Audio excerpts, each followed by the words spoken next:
Kung cardio activities ang gusto mo, ang lugar na ito ay swak sa iyo. Ito ngayon ang pinakabagong zone sa Riyadh, ang Sports Boulevard, kung saan maganda mag-jogging, walking, mag-biking, at syempre may kasama pang mountain climbing. Hello everyone, it's another brand new day. This is Nonoy Kevin, ang gamayon ngati kalon. Ang inyong attorney Noy na hindi nakapag-law pero loke lang tayo. Alam kong itatanong mo kung saan ito. Kaya nilagay ko na sa comment section. Pakibasa na lang dito.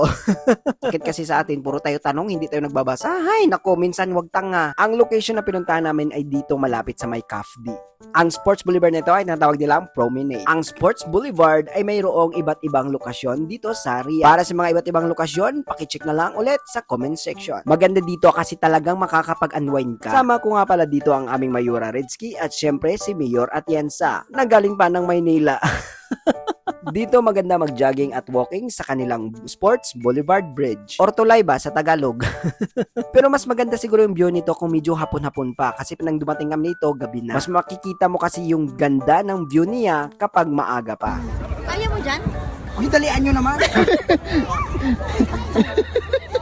Ano na mga bata? Tama! Tara mga bata! Dalian nyo, nakapila ako.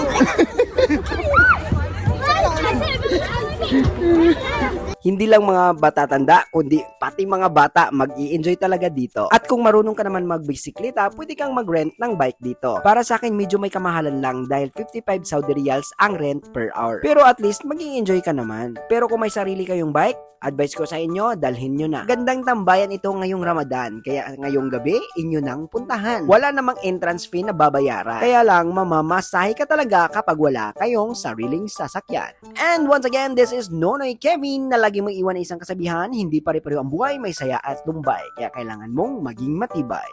At laging tandaan ang sabi ni Atty. Noy, kung kayo'y may kaso at atraso, nako, suluhin ninyo.